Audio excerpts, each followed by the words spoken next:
Hi folks, in today's lecture I shall be talking about the angina or angina pectoris and its pharmacotherapy.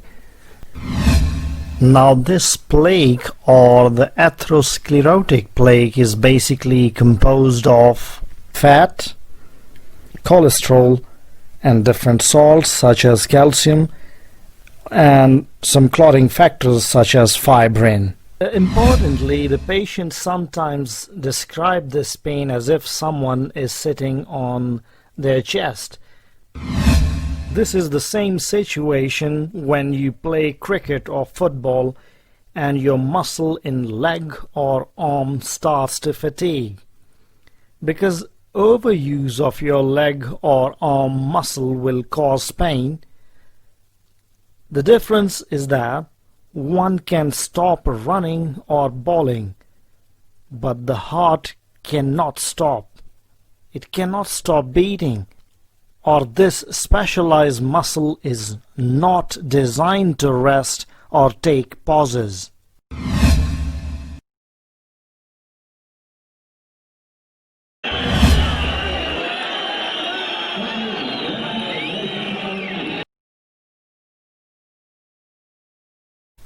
Hi folks, in today's lecture I shall be talking about the angina or angina pectoris and its pharmacotherapy. So let's have a quick look at the topics. We'll discuss what is angina, the pathophysiology and different types of angina, the symptoms of angina and the pharmacotherapy. And the pharmacotherapy includes the anti-anginal drugs and their classifications. So let's see what is angina. Angina is a chest pain or discomfort. We often say it's discomfort rather than pain, which results from a disturbance in the oxygen supply or demand ratio. Now we shall have a closer look at this ratio disturbance in coming slides. The pain may radiate to your shoulders, arms, neck, jaw or back and is termed as referred pain. Now referred pain is a pain which is felt in the regions around the chest. Now the regions around the site of its actual origin, which is the chest. So it could be anywhere in the shoulder, jaw or the lower jaw, neck, chest, arms and upper abdomen. And this upper abdomen pains feel like indigestion. So the pain may also be felt in the upper abdomen, as I said, as if someone is having an indigestion. Now, angina may be a warning sign for the myocardial infarction or MI. And this usually happens when one or more of the coronary arteries or its branches are narrowed or blocked, and the supply of oxygen to the heart muscle is reduced, and we call this condition ischemia. Now, like any muscle of the body, the heart muscle requires its own constant supply of oxygen and nutrients. The two large coronary arteries, the right and the left, branch out into a number of small arteries that deliver oxygenated blood to the heart muscle. Now, if one of these arteries or its branches become blocked, a portion of heart will be starved or deprived of oxygen, a condition called ischemia. And that is why all these related cardiac diseases are known as ischemic heart diseases or coronary artery diseases or CADs. Now, if cardiac ischemia lasts too long, the starved heart muscle or the heart tissue will die, and we call it heart attack or myocardial infarction or MI. Now, infarction means death, so this is the death of the heart muscle. Now, how this ischemia or restriction in blood supply will occur? The ischemia basically develops if there is a plaque formation in the coronary arteries or its branches, restricting the blood supply to the myocardium or the heart muscle, leading to atherosclerosis. So this condition is known as atherosclerosis, which may lead to death if left untreated. So this is the same coronary artery and its branch. and there is a plaque formation here.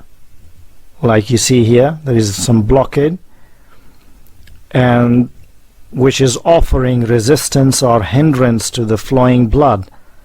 So the heart muscle, which will eventually receive the blood, is now deprived of oxygen and the nutrients, and this will then lead to the death of this part of the myocardium. Now this plaque could be some deposits of fats and some minerals which will deposit over it and cause this blockade. Now the research tells us that if this blockade in the coronary arteries is almost 70%, or it reaches up to 70%, there is a chance that the patient may have an angina attack. Now if this blockade tends to 100%, the patient may have a heart attack or myocardial infarction. Now the main difference in anginal pain and the MI pain is that with angina, the blood flow is restored, the pain is relieved within minutes, and the heart is not permanently damaged. Whereas with a heart attack or MI, the blood flow is critically reduced or fully blocked. As I said, it's almost 100% blockade in case of MI, and the pain lasts longer, and the heart muscle dies if emergency medical help is not provided. However, there is one interesting point, that about 25% of all MI or heart attack cases occur without any previous warning signs or angina, because angina is a warning sign for MI.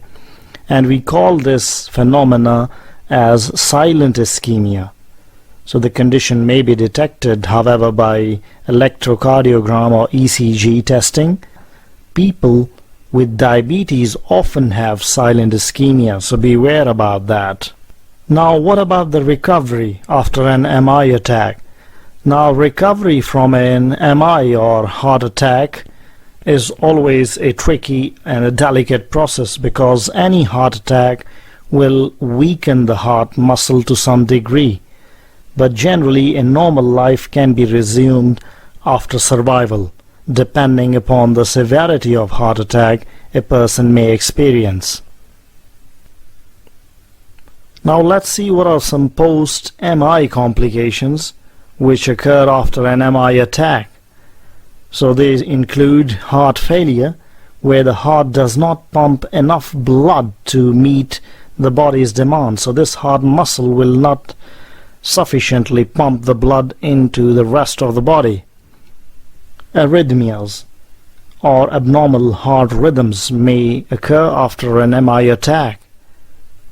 Cardiac arrest or sudden cardiac death, where the heart stops beating. Cardiogenic shock, where the heart is so damaged from the heart attack that a person goes into shock, which may result in damage of the vital organs like kidney or liver, and this may eventually lead to death. Now, as you know that I already mentioned that we shall have a detailed look at the oxygen demand versus oxygen supply ratio, so let's see what actually happens. Now in this scenario, we are basically comparing the efficiency of a healthy heart versus a heart with a CAD or coronary artery disease. So we are basically comparing these two hearts, a normal heart as compared with a heart with a CAD or coronary artery disease during rest, when there is an equilibrium between oxygen supply and oxygen demand. Now upon exertion or during exercise, the normal heart is capable of maintaining an equilibrium between oxygen supply and oxygen demand, whereas the heart with a CAD or coronary artery disease will be in serious trouble, because now, as you can see, the system is off balance. the oxygen demand is higher, whereas the oxygen supply is restricted due to the blockade in the coronary artery or the clot formation in the coronary artery, and this could eventually lead to angina or MI. Now, before proceeding further, let's have a quick look at the following terms: atherosclerotic plaque and infarct and infarction. So here we have a left coronary artery and its branches, and the right coronary artery and its branches. Now, the clot formation anywhere in the coronary artery or its branch may lead to an infarct. Now, infarct is that dead area of the heart muscle which has occurred due to the cessation of blood, or in other words, cessation of oxygen and nutrient supply to this area of the heart. And this could lead to the death of this part of the myocardium, and we call it myocardial infarction. Now, this is the zoom in of this blocked branch of the left coronary artery. Now, this plaque, or the atherosclerotic plaque, is basically composed of fat, cholesterol, and different salts such as calcium, and some clotting factors such as fibrin. This is a deadly association of all these agents, which will eventually lead to the cessation of blood supply to a specific part of the heart muscle and lead to the myocardial infarction or death of the myocardium, and thus causing serious cardiovascular accidents. Now let's see what are the different types of angina. So the first one is stable angina. We also call it exertional angina or classic angina. The stable angina is the most common type, and it follows a pattern and is precipitated by activity, or aggravated by activity, or worsened by activity or exercise or stress, and is often relieved with rest and nitroglycerin. So if the person has some rest or takes nitroglycerin or puts this nitroglycerin or anti-G tablet underneath the tongue, the condition can be relieved. So as you can see here, this is a coronary artery. The blood supply to this part of the myocardium is restricted due to this plaque formation, and this is a classic example of stable angina or exertional angina or classic angina. The next type is unstable angina, and of course this is the dangerous type. It does not follow a pattern. That's why it's dangerous and can happen at rest. This can happen when the person indulges in an activity or exercise, while this one happens even at rest. It does not go away with rest or nitroglycerin, so a total contrast. This goes away with rest by taking nitroglycerin, while this does not. It is a sign that you could have a heart attack soon. That is very dangerous. It is also called acute coronary syndrome. So, acute coronary syndrome. Now, the most common cause of unstable angina is the coronary artery narrowing due to a thrombus or a blood clot that develops on a disrupted atherosclerotic plaque. Now, this is a coronary artery, and this is the plaque that I have been discussing so far. Now, there is a clot formation somewhere around here which will increase the blockade. So this is a thrombus formation basically, and on top of that plaque, now here as you can see, there is a clot formation which will cause severe blockade of the coronary artery and can lead to unstable angina. So there is acute coronary syndrome condition here, or a buildup of clot or coronary thrombosis on top of the plaque. So of course this is much serious condition which could lead to serious cardiovascular events. And the third type is Prinzmetal's angina or variant angina. Now, unlike typical angina or stable angina, which is often triggered by exertion or emotional stress, the Prinzmetal angina almost always occurs when a person is at rest.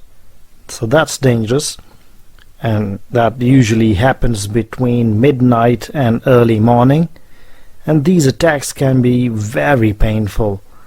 The pain from variant angina is caused by spasm in the coronary arteries. Always remember this term. Prinzmetal angina or variant angina is caused by spasm or constriction in the coronary arteries. The coronary arteries can spasm as a result of exposure to cold weather. Some medications such as vasoconstrictor agents, for example ephedrine, smoking, and cocaine use. So always remember one thing, that Prinzmetal angina or variant angina is caused by a spasm or constriction in the coronary arteries. That is very important to bear in mind. So spasm in the coronary arteries could be triggered by any of these factors, such as exposure to cold weather, certain medications like ephedrine, smoking, cocaine use. All these can lead to constriction of the coronary arteries, and you know, when there is constriction or spasm of the coronary arteries, there is a restriction in the blood supply to the myocardium, which is called the angina. So in short, the Prinzmetal angina is not due to a coronary blockade, but due to the constriction of coronary arteries, and this can even happen at rest. Signs and symptoms of angina. So the classic description of angina include crushing pain, heaviness or pressure, which is often described as discomfort that radiates across the chest, sometimes down the arm, into the neck, jaw or teeth, or into the back. It may be associated with shortness of breath, nausea, vomiting, sweating, and weakness. Some people instead describe it as a sensation of indigestion when walking, and also a feeling of fullness, tightness, burning, squeezing, or ache. Usually people do not recognize that their symptoms are due to a heart disease. They usually experience inability to perform work or other activities that had once been easier to do. They may feel increased shortness of breath with the activity, like walking up steps or uphill. The pain can even stop you in your tracks.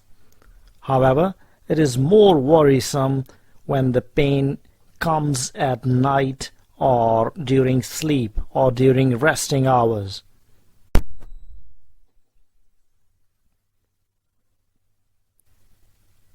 This is the same situation when you play cricket or football and your muscle in leg or arm starts to fatigue.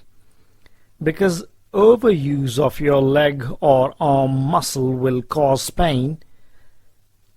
The difference is that one can stop running or bowling, but the heart cannot stop.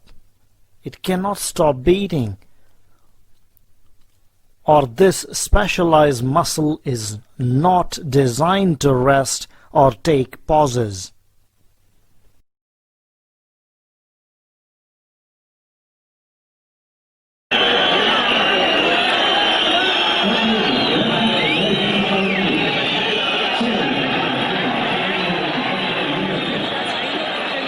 Miguel Garcia suffered heart attack during a Spanish division match.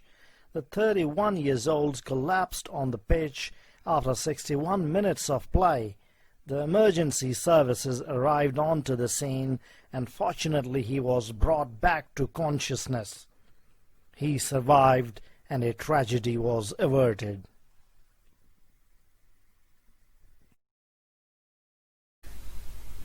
Now let's come to the point. What are the different therapeutic strategies of angina, or the classification of different anti-anginal drugs? Now we have three categories. The drugs which decrease oxygen demand, which include vasodilators, and cardioinhibitory drugs. 2. The drugs which increase oxygen delivery, and they include 2. The coronary vasodilators and antithrombotic drugs, and others which include late sodium current blockers. Now, what are the different therapeutic strategies for treating chronic stable angina? So we have drugs which decrease oxygen demand, and they can be very helpful in treating chronic stable angina. These include vasodilators and cardiac depressants or cardioinhibitory drugs. So initially the situation is like this. The oxygen supply to the myocardium is insufficient to meet oxygen demand. So more oxygen demand, less oxygen supply, and when we take these medications, there is an equilibrium. So the oxygen demand is reduced. Oxygen demand is reduced to balance out the supply-demand ratio. Let's have a look at the drugs which decrease oxygen demand. These include vasodilators, or cardiodepressant drugs, or cardioinhibitory drugs. So the vasodilators include nitrodilators and calcium channel blockers. The well-known nitrodilators used are nitroglycerin, or NTG. We also call it glyceryl trinitrate, or GTN. Another one is isosorbide dinitrate, isosorbide mononitrate, and sodium nitroprusside. The calcium channel blockers include diltiazem, verapamil, amlodipine, felodipine, and nifedipine. Now the classical drugs used for the management of angina include nitrodilator drugs. On the other hand, calcium channel blockers are often used as antihypertensive. However, they are additionally used in the management of angina also.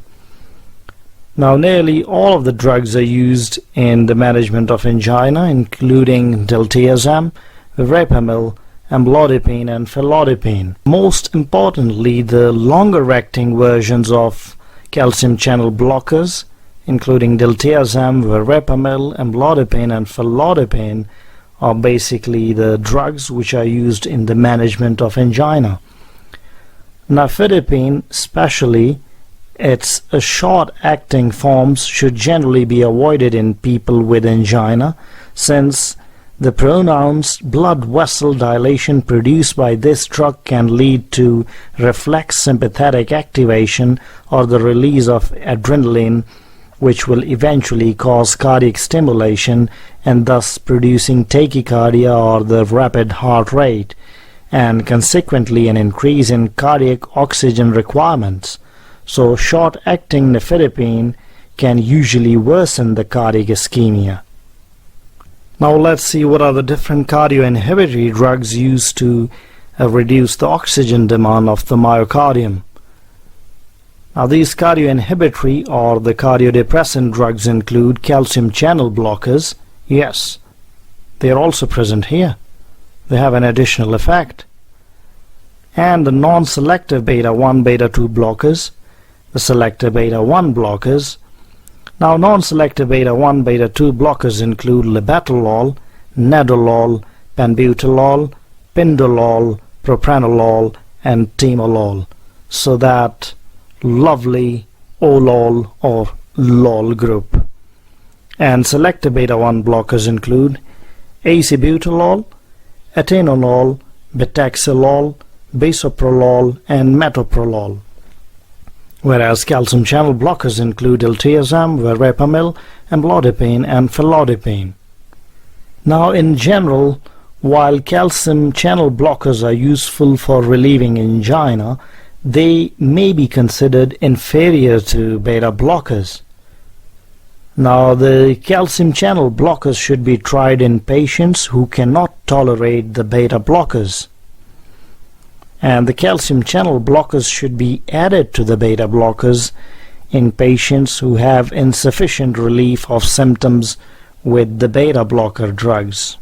Now here let me tell you about one controversy, and that is a medical literature controversy that says that black people and older people respond better to calcium channel blockers than the other drugs.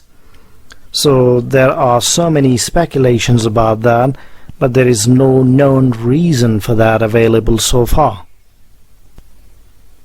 Now we shall have a look at the therapeutic strategies for the unstable and variant angina. So here, as you can see, that there is a very little oxygen supply. There is more and more oxygen demand, and here, as you see, there is oxygen supply to the myocardium which is insufficient to meet oxygen demand. So here, as you see, the oxygen supply is improved to balance out the supply-demand ratio. Now the drugs included in this category include coronary vasodilators and antithrombotic drugs. Now let's see them one by one. The drugs which increase oxygen delivery include vasodilators, the same nitrodilators and calcium channel blockers that you have seen a few slides ago. So nitrodilators include the same drugs: isosorbide dinitrate, or isosorbide mononitrate, nitroglycerin or glyceryl trinitrate, sodium nitroprusside, and the calcium channel blockers which include diltiazem, amlodipine, felodipine, and verapamil. Now the antithrombotic drugs include anticoagulants and antiplatelet drugs, because as you know, in unstable angina there could be a clot formation or thrombus formation.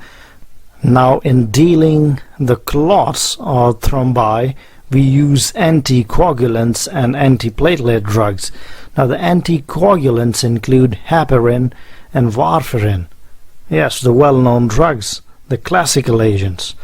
And the antiplatelet drugs include the well-known aspirin, clopidogrel, so very commonly used drug, and ticlopidine. Now all these agents prevent the platelet aggregation and thus help in preventing the blood clot formation in the coronary arteries. And then we have a group which we can call other, and that includes late sodium current blockers. Now that is a comparatively new drug, and the drug is ranolazine, and mind you, the ranolazine is used to treat chronic forms of angina and is not suitable for emergencies or acute attacks of angina. Now ranolazine could be used either alone or with other anti-anginal drugs to treat chronic angina. Ranolazine may be combined with a beta blocker or nitrates or calcium channel blockers. And this drug was first approved for medical use in the United States in 2006. Now ranolazine inhibits the sodium current in the myocardium and eventually leads to the reduction in the intracellular calcium levels. This will then lead to reduced tension in the heart muscle and leading to the reduced oxygen requirements by the myocardium. So that's it for now. I'll see you again in another lecture. Till then, bye-bye.